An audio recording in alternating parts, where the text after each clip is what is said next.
The date is July 12th, 1979.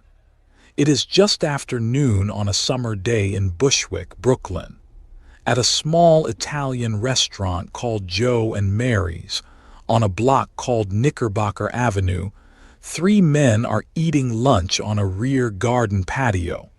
One of them is Carmine Galante, known to almost everyone who feared him as Lilo. He is 69 years old. He is, at this moment, the most dangerous man in the American underworld. He controls the heroin pipeline from Sicily. He has openly defied the ruling body of organized crime in America. And right now, he is eating grilled fish and drinking wine in the July sun. Three gunmen enter through the restaurant kitchen. They move fast, professionally. There is no shouting, no warning. In seconds, according to police investigators and court testimony, the patio erupts in gunfire. Two of the men with Galante are killed instantly. Galante himself takes multiple shotgun blasts. He is found slumped in his chair, his sunglasses still on his face, his cigar still lit, clenched between his teeth. The image of Carmine Galante dead in that chair, cigar in his mouth, eyeglasses intact, became one of the most iconic crime scene photographs in American history. But photographs tell you where a story ends. They rarely tell you how it began. And the story of Carmine Galante begins not in a Brooklyn restaurant garden, but in the streets of East Harlem, 60 years earlier, in a world that produced men like him the way a furnace produces heat, inevitable, consuming, impossible to ignore.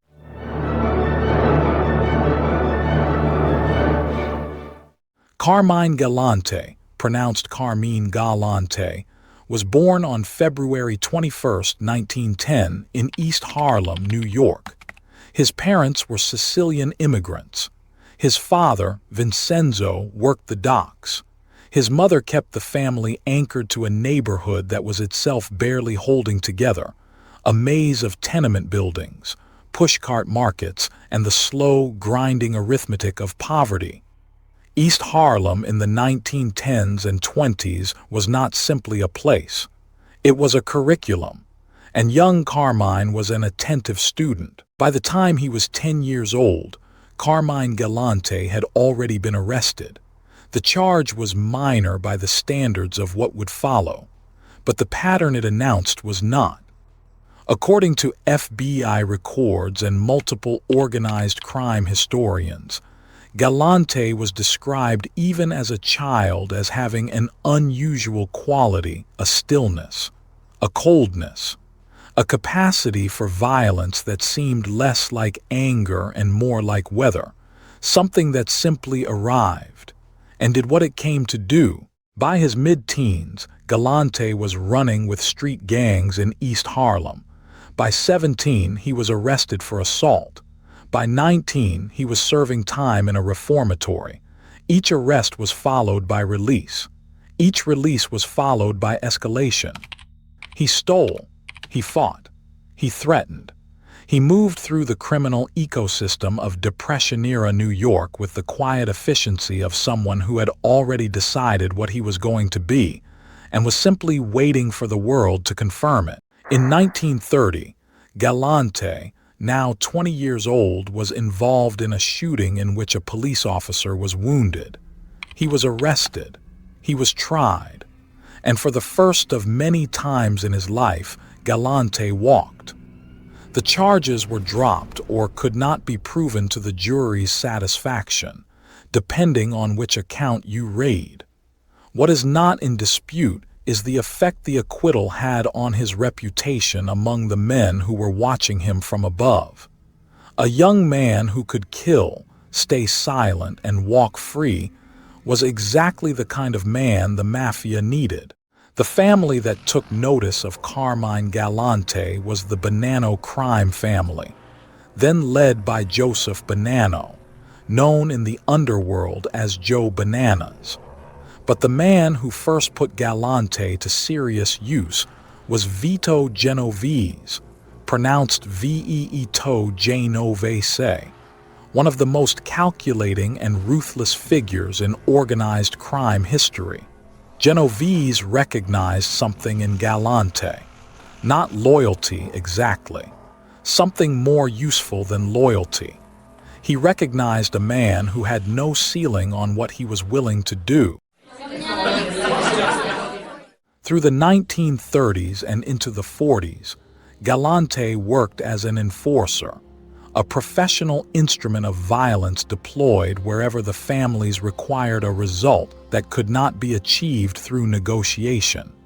He developed a reputation not for flamboyance, but for efficiency. He was not the kind of man who enjoyed the theater of intimidation. He was the kind of man who simply completed assignments. And in 1943, he was reportedly assigned one that would shadow him for the rest of his life. On the evening of January 11, 1943, Carlo Tresca, a prominent Italian-American anti-fascist journalist and labor activist, was shot dead on Fifth Avenue in Manhattan. He was killed in Broad Street View. One bullet, clean, professional. Tresca had made powerful enemies on multiple fronts, from Mussolini's agents to American communists to the American Mafia, which he had publicly criticized.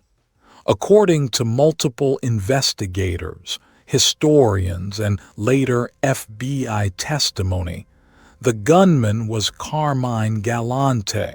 Galante was questioned. Galante denied everything. No charges were ever filed that stuck. But the Tresca killing, if indeed Galante was responsible, was significant for a reason beyond the act itself. Tresca was not a rival gangster. He was a public intellectual, a voice.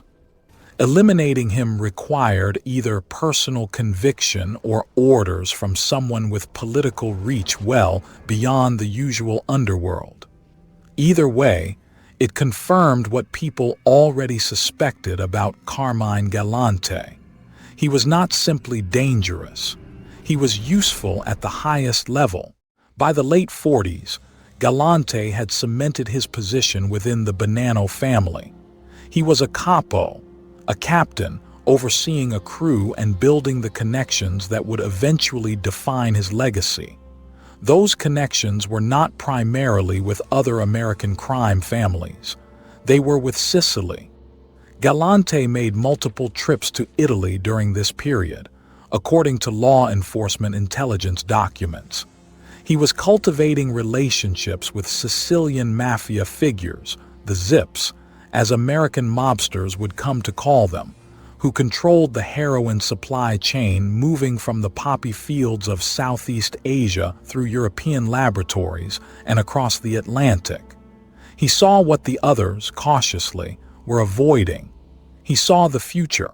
Joseph Bonanno, Johzef Bonanno, recognized Galante's organizational intelligence, even as he kept him at a measured distance. Galante became Bonanno's driver, his bodyguard, his instrument of enforcement, close enough to be trusted, dangerous enough to be watched. In the memoir that Bonanno would later publish, A Man of Honor, released in 1983, he described Galante in notably careful terms: capable, loyal when it served him, and possessed of an ambition that had no natural stopping point. Bonanno, it seems, understood exactly what he had built and could not quite contain it. The operation that brought Galante down, temporarily, was one of the most significant federal narcotics investigations of the 1950s. By 1958, federal authorities had assembled enough evidence to arrest Galante on narcotics conspiracy charges. The case centered on a heroin pipeline that prosecutors alleged had moved tens of millions of dollars worth of product through a network spanning New York, Canada, and Europe. The man at the center of it all, investigators said, was Carmine Galante. The trial was complex. The evidence was, by the standards of the era, substantial. Galante was convicted in 1962 on narcotics conspiracy charges and sentenced to 20 years in federal prison. He was 52 years old. The sentence seemed, to many observers, like the end of Carmine Galante's story. Men who went into federal custody for 2 decades rarely emerged to reclaim their position. The underworld moved on. The alliances shifted. The power redistributed. But Carmine Galante was not most men. What prison did to Galante is worth pausing on. It did not humble him. There is no evidence from court documents, from law enforcement surveillance, from the accounts of former associates, that Galante ever softened during his 12 years of actual incarceration. He maintained his connections. He issued instructions. He kept his eye, with extraordinary patience, fixed on what he intended to do when the gates opened again. According to multiple law enforcement accounts, Galante ran portions of the Bonanno family's operations from inside the walls of the federal penitentiary. Prison was not an interruption to Carmine Galante's career. It was a delay. It is worth pausing on something else, too. Heroin is not an abstract crime. The narcotics pipeline that Galante built and presided over did not exist in a vacuum. It fed addiction through working-class neighborhoods of New York and beyond. It destroyed families. It killed people, slowly and invisibly, in ways that never produced the dramatic crime scene photographs of a restaurant patio in Brooklyn. The Commission, the ruling council of American organized crime, had officially banned drug trafficking for many of its member families, in part due to the severe federal penalties it attracted. Galante ignored the ban. Quietly, persistently, and with growing confidence, Galante was released on parole in 1974. He had served 12 years of his 20-year sentence. He walked out of prison into a changed world. The Bonanno family had been weakened by internal betrayals, by the defection of Joe Valachi, by federal pressure that had reshaped the landscape of organized crime in New York. But the heroin networks Galante had built and nurtured from inside prison walls were still there, still profitable, and now available. When Carmine Galante emerged from federal custody in 1974, he did not return as a cautious man seeking to rebuild quietly. He returned as a man who believed, with absolute conviction, that he had earned the right to take everything. The Bonanno family was his to command. The heroin trade was his to control. And the Commission, the combined leadership of New York's 5 crime families, was an obstacle to be managed, circumvented, or simply ignored. He began the campaign to seize power almost immediately. The Bonanno family that Galante returned to was fractured and vulnerable. Its leadership had cycled through turmoil since Joe Bonanno's own forced retirement in the mid-1960s. Philip Rasselli, Philippe Rastelli, technically held the boss position, but his authority was contested and his control was weak. Galante moved through the family structure with deliberate force. He elevated loyalists. He sidelined rivals. He installed Sicilian-born members, the Zips, into key positions, bypassing the existing American-born capos who had traditional claim to rank. It was not coalition building. It was a coup. Galante's ambitions in narcotics were on a scale that alarmed even his own allies. The pipeline from Sicily that he had begun cultivating in the late 40s was now a mature, sophisticated operation. Heroin moved through Montreal, through New York, and into distribution networks across the eastern seaboard. The profits were staggering. According to law enforcement estimates cited in congressional testimony, the operation was generating tens of millions of dollars annually. Galante controlled a significant portion of it, and he intended to control all of it. The other 4 New York families watched Galante's expansion with growing alarm. He was not simply getting rich, he was getting powerful. And power in the organized crime world has a specific grammar. When one boss accumulates too much of it, the others face a choice: submit or act. The commission, which included the leadership of the Gambino, Genovese, Lucchese, and Colombo families, began to discuss Carmine Galante in the way that commissions discuss problems that have grown too large to resolve with a conversation. Law enforcement officials who worked organized crime cases in New York during this period have spoken about what Galante represented. One former FBI agent, speaking in a documentary interview recorded in the late 1990s, described Galante's position in terms that were almost clinical in their clarity. The agent offered this assessment: Galante wasn't just running drugs. He was building a parallel power structure. He had the Zips loyal to him personally, not to the commission, not to any family, just to him. The other bosses saw exactly what that meant. One man with that kind of supply chain and that kind of private army, he doesn't need the commission. And a boss who doesn't need the commission is a boss who can ignore the commission, which is exactly what Galante was doing. What made Galante uniquely threatening to the established order was not merely his power. It was his manner. He made no effort to conceal his contempt for the other bosses. He did not attend commission meetings when summoned. He reportedly dismissed their concerns with a directness that, in the world of organized crime, was not bluntness. It was a declaration.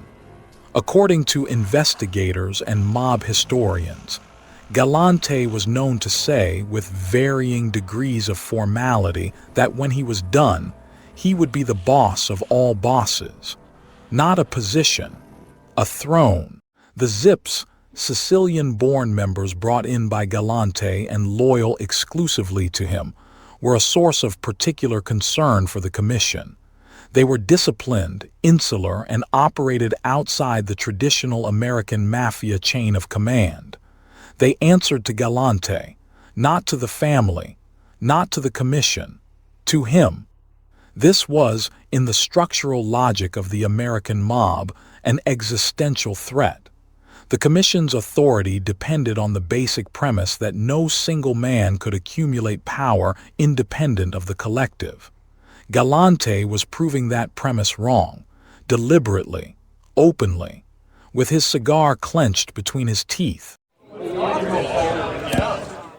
The decision to kill Carmine Galante was not made in anger. It was made in arithmetic.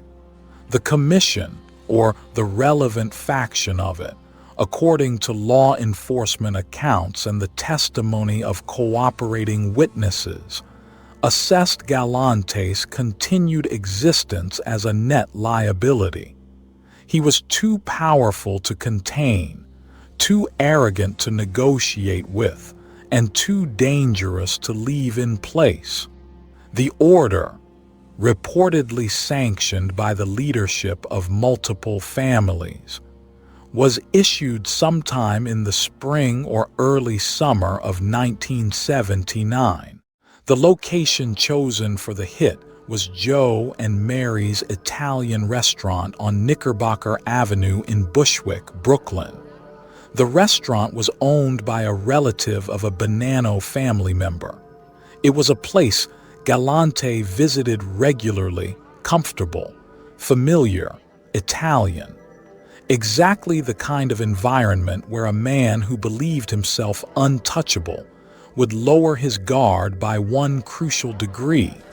According to federal prosecutors and testimony from cooperating witnesses in subsequent trials, 3 gunmen entered through the restaurant kitchen. They wore ski masks. They were professionals. July 12, 1979, was a Thursday. The temperature in Brooklyn that afternoon was in the mid-80s. A summer day. Galante had arrived at the restaurant with his 2 companions, Leonardo Coppola and Giuseppe Tirano, as well as 2 armed bodyguards who, according to investigators, may have been complicit in the setup. The lunch had been going on for some time. The wine was open. The food was mostly eaten. The cigar was lit. And then the kitchen door opened. What happened next was over in seconds. Galante, according to the crime scene reconstruction and witness testimony, did not have time to react. The shotgun blast struck him multiple times. He died in the chair where he had been sitting. Coppola and Tirano were also killed. The 2 bodyguards survived. Their survival, investigators later concluded, was not an accident. When the police arrived on Knickerbocker Avenue that afternoon, they found Carmine Galante exactly as the photographers would record him, slumped in his chair, sunglasses on, plate still in front of him, and in his mouth, still lit, still burning, still producing its thin column of smoke, the cigar. The killing made front-page news across the country. The New York tabloids ran the crime scene photograph, Galante dead in his chair with the cigar in his teeth, with the kind of coverage reserved for events that feel like historical punctuation marks. The New York Times described Galante as one of the most feared figures in organized crime. Within the organized crime world itself, the reaction was more muted, more knowing. The commission had spoken, as it always did. In the end, federal investigators would spend years untangling the threads of Galante's murder. 3 men were eventually identified and charged in connection with the killing. Convictions followed, though the exact chain of authorization, as is typical with commission-level decisions, remained difficult to prosecute fully. The cooperating witnesses who provided the most detailed accounts came largely through the government's use of the RICO, racketeer-influenced and corrupt organizations, statute, which by the 1980s was reshaping the federal government's capacity to prosecute organized crime from the top down. Galante's murder, in a grim irony, became evidence in the prosecutions that would eventually cripple the commission itself. Mob historians and criminologists who have studied Galante's career in depth tend to share a particular observation about the manner of his death. Author and organized crime historian Selwyn Rabb, S.C. Elwyn Rabb, has written about the Bonanno family extensively. His analysis of Galante, drawn from court records and law enforcement interviews, captures the essential paradox of the man. Galante understood power. He accumulated it brilliantly. What he never understood, or chose not to understand, was that power in the mafia is never entirely personal. It exists within a system, and when you challenge the system without having fully replaced it, the system finds a way to answer you. The cigar in his mouth when he died, it became a symbol of defiance, but it was also a symbol of miscalculation. One of the most troubling and revealing details of the Galante assassination is the survival of his two bodyguards. Both men who had been positioned to protect Galante emerged from the shooting unharmed.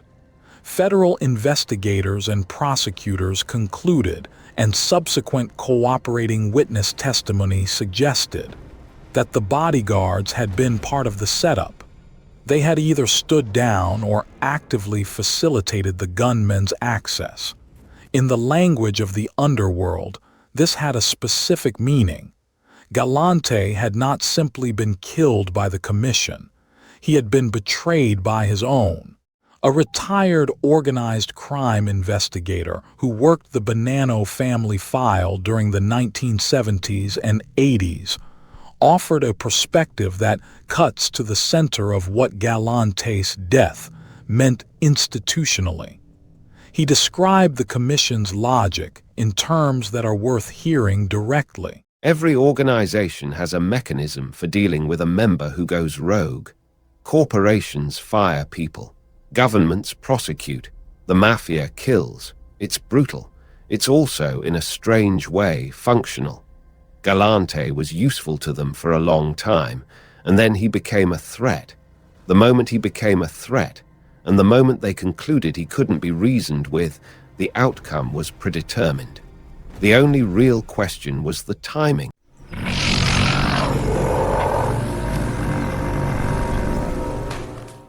Carmine Galante is buried in St. John's Cemetery in Queens, New York, the same cemetery that holds the remains of several other figures from the American underworld's history. His grave is modest by the standards of the neighborhood, but his legacy is not. The heroin networks that Galante built, the connections between the Sicilian mafia and American distribution channels, did not die with him in that garden in Bushwick. They continued. They evolved. They contributed, investigators would later conclude, to what became known as the Pizza Connection, a massive heroin smuggling operation run through pizza parlors across the northeastern United States that federal prosecutors dismantled through a landmark trial in the mid-1980s. Galante had laid the foundation. Others built on it after he was gone. The Commission trial of 1985 to 1986, prosecuted by a young federal attorney named Rudolph Giuliani, brought down the leadership of all 5 New York crime families simultaneously.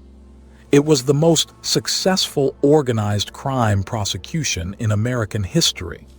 The evidence used in that trial included the mechanisms by which the Commission had authorized and carried out the killing of figures like Carmine Galante. In attempting to silence a man who defied them, the Commission had created a paper trail, and paper trails eventually lead somewhere. Here is the moral inversion at the center of Carmine Galante's story. He was, by almost any measure, a violent and destructive man. He killed. He trafficked poison. He enriched himself at the expense of communities that could not protect themselves from what he built. And yet, in the specific institutional logic of the American mafia, he was right. The Commission's authority was not moral. It was structural, a cartel of power that existed to divide profit and suppress internal warfare. Galante understood that structure well enough to see its weaknesses.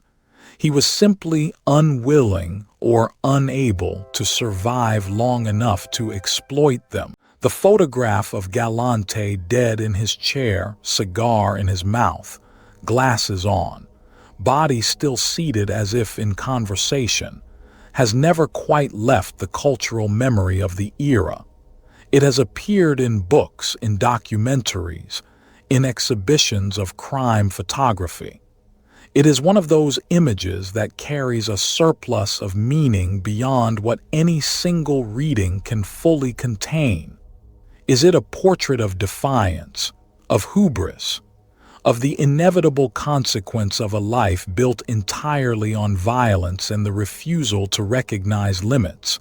Perhaps it is all three. Perhaps that is the point.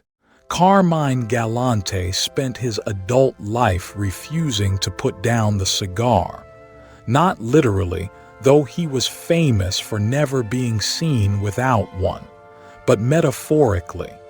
The cigar was the signal, the performance of a man who could not be told to stop, who would not show deference, would not lower his eyes, would not sit quietly in the lesser seat assigned to him by men he considered his inferiors. He built real power. He accumulated real wealth. He ran a real criminal empire with genuine organizational sophistication. And in the end, because he could not complete the transition from powerful captain to supreme authority, he was removed. With the cigar still lit, the story of Carmine Galante is not, at its core, a story about organized crime. It is a story about the limits of individual will inside institutional power. It is a story about a man who looked at a system designed to contain men exactly like him, and believed with genuine conviction that he was the exception. He was not. No one is.